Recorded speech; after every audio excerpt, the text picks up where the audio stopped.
2. वर्ण विचार और उच्चारण। वर्ण भाषा की सबसे छोटी इकाई वर्ण है। इसके और टुकड़े नहीं हो सकते। बोलने सुनने में जो ध्वनि है, लिखने पढ़ने में वह वर्ण है। वर्णों के पूरे समूह को वर्णमाला कहते हैं। हिंदी वर्णमाला में 48 वर्ण हैं। हिंदी में वर्ण 2 प्रकार के होते हैं। पहला स्वर, दूसरा व्यंजन। पहला स्वर, जिन वर्णों के उच्चारण के समय बिना किसी रुकावट के मुख से हवा निकलती है, उन्हें स्वर कहते हैं। अ, आ, ई, ऊ, ऊ का उच्चारण करके स्वयं देखिए। हिंदी में ऐसे स्वर 11 हैं। अ, आ, ई, ऊ, री, ए, ओ। इनमें से एक एक स्वर का उच्चारण करके देखें तो ज्ञात होता है कि इनके उच्चारण में एक समान समय नहीं लगता। कुछ में कम, कुछ में अधिक और कुछ में और भी अधिक समय लगता है। इस आधार पर स्वरों को 3 भागों में बांटा गया है। पहला ह्रस्व स्वर, दूसरा दीर्घ स्वर, तीसरा प्लुप्त स्वर। ह्रस्व स्वर, इनके उच्चारण में सबसे कम समय लगता है। इन्हें मूल स्वर भी कहा जाता है। अ, ई, ऊ, री। दीर्घ स्वर, इनके उच्चारण में ह्रस्व स्वर से 2 गुना समय लगता है। आ, ई, ऊ, ए, ओ। प्लुप्त स्वर, इनके उच्चारण में ह्रस्व स्वर से 3 गुना समय लगता है। लिखते समय स्वर के आगे चिन्ह अंकित कर दिया जाता है। हे, राम, ओम आदि। अब प्रायः इनका प्रयोग नहीं होता।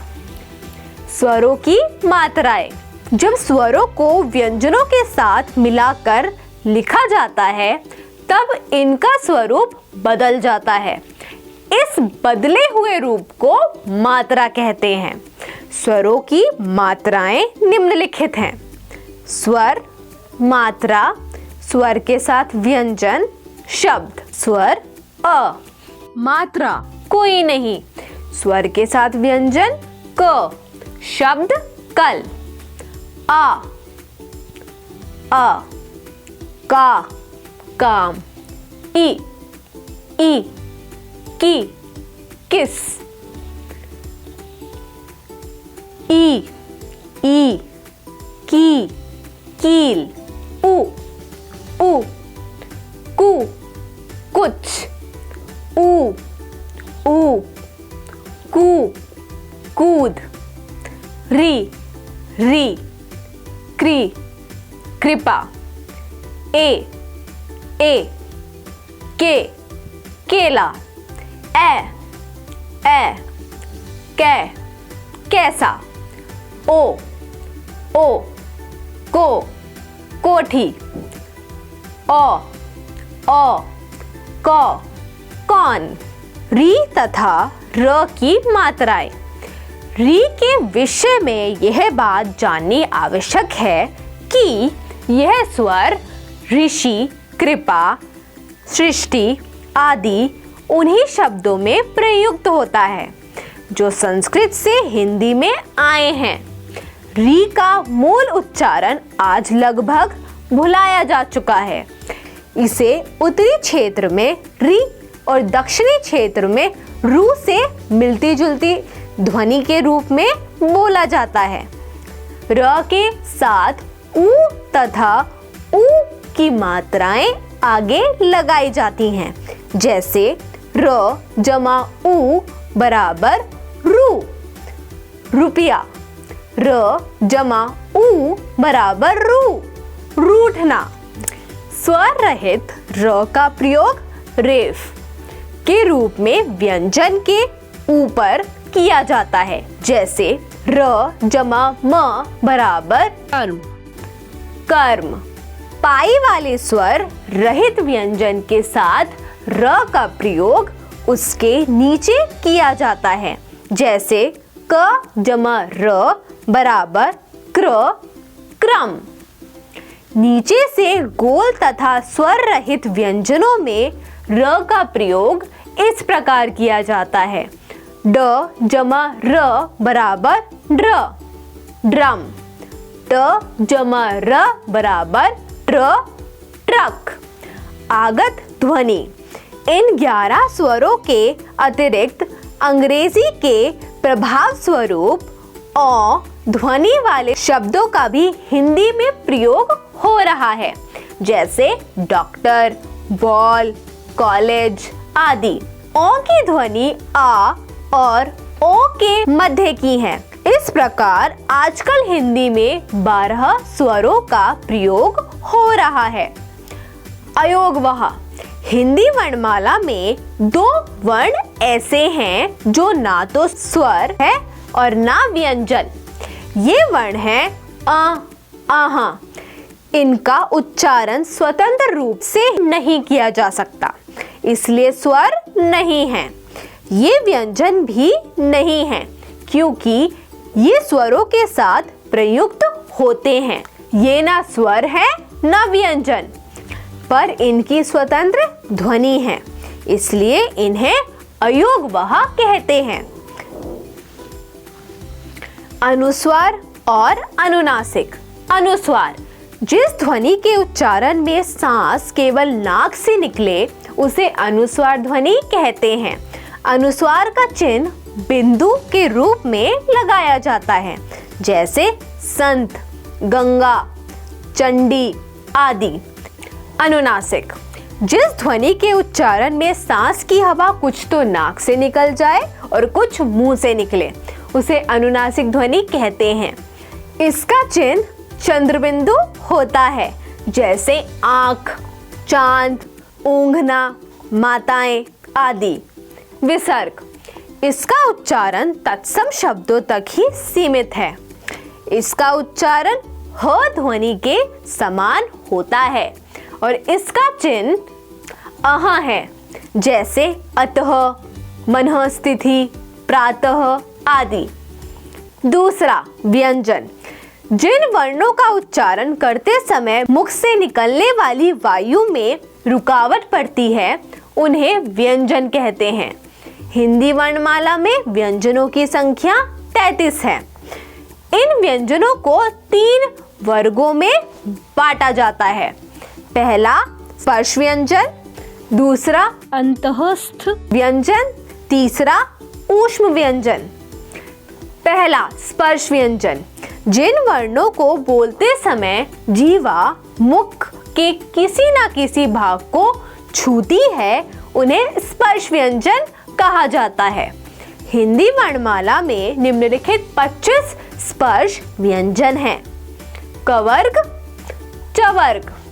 कवर्ग क, ख, ग, घ, ण। चवर्ग च, छ, ज, झ, ण। टवर्ग ट, ठ, ड़, ड़, न। तवर्ग त, थ, द, ध, न। पवर्ग प, फ, ब, भ, म। दूसरा अंतःस्थ व्यंजन। ये वर्ण स्वर और व्यंजन के बीच में स्थित माने जाते हैं। इनकी संख्या 4 है, य, र, ल, व। तीसरा ऊष्म व्यंजन। इन वर्णों के उच्चारण में हवा के रगड़ खाने से मुख में गर्मी, ऊष्मा उत्पन्न होती है, अतः इन्हें ऊष्म व्यंजन कहा जाता है। ये भी संख्या में 4 हैं, श, श, स, ह। संयुक्त व्यंजन। जब किसी शब्द के 2 या 2 से अधिक व्यंजनों के बीच कोई स्वर ध्वनि ना हो तो ये आपस में जुड़कर उच्चारित होते हैं और लिखाई में इन्हें मिलाकर लिखा जाता है, जैसे रक्त में कत, न्याय में न्या आदि। इस प्रकार स्वर रहित व्यंजनों के मेल को संयुक्त व्यंजन कहते हैं। हिंदी में कुछ ऐसे भी संयुक्त व्यंजन हैं जो लिखाई में बिल्कुल नया रूप धारण कर लेते हैं, जैसे क जमा श बराबर श, कक्षा, अक्षर, रक्षा, क्षमा, क्षत्रिय। त जमा र बराबर त्र, मित्र, शत्रु, खत्री। ज जमा ण बराबर ज्ञ, यज्ञ, ज्ञान, ज्ञात। श जमा र बराबर श्र, श्री, श्रवण, श्रव्य। स्थान। प्रकृति ने हमें वाग्यंत्र प्रदान किया है। इसके विभिन्न अंगों से हम ध्वनियों का उच्चारण करते हैं। वर्णों का उच्चारण करते समय जीवा मुख के जिस अंग का स्पर्श करती है वही उस वर्ण का उच्चारण स्थान कहलाता है। जैसे क, ख, ग, घ आदि वर्णों का उच्चारण कंठ से होता है, अतः इनका उच्चारण स्थान कंठ है और ये वर्ण कंठे वर्ण कहलाते हैं। सभी वर्णों के उच्चारण स्थान को जानने के लिए इस तालिका को ध्यानपूर्वक पढ़िए और समझिए। वर्ण उच्चारण स्थान, वर्ण का नाम। वर्ण अ, आ, ओ, क, ख, ग, घ, ड़, ह विसर्ग। उच्चारण स्थान कंठ, वर्ण का नाम कंठ है। ई, ई, च, छ, ज, झ, ण, य, श तालु, तालव्य। ड़, ट, ठ, ड़, ण, न, र, श मूर्धा, मूर्धन्य। त, थ, द, ध, न, ल, स दंत, दंत्य। उ, ऊ, प, फ, ब, भ, म ओष्ठ, ओष्ठ्य। अ, आ, ण, ण, न, न, म नासिका, नाक अधिक, मुंह कम, नासिक्य। ए, ए कंठ, तालु, कंठ, तालव्य। ओ, ओ कंठ, ओष्ठ, कंठोष्ठ्य। व, फ दंत, ओष्ठ, दंतोष्ठ्य। व्यंजन गुच्छ। जब दो या दो से अधिक व्यंजन एक साथ सांस के एक झटके में उच्चारित किए जाते हैं तो उन्हें व्यंजन गुच्छ कहा जाता है। जैसे ग्वाला शब्द में ग्वव को एक साथ या एक झटके में बोला जाता है, अतः ग्वव एक व्यंजन गुच्छ है। व्यंजन गुच्छ के कुछ अन्य उदाहरण देखिए। क जमा त बराबर रक्त, ग जमा ल बराबर ग्लानि, क जमा ल बराबर क्लेश, स जमा र बराबर स्रोत, क जमा य बराबर क्या, ग जमा न बराबर अग्नि, क जमा र बराबर क्रम, स जमा थ बराबर स्थान। द्वित्व व्यंजन।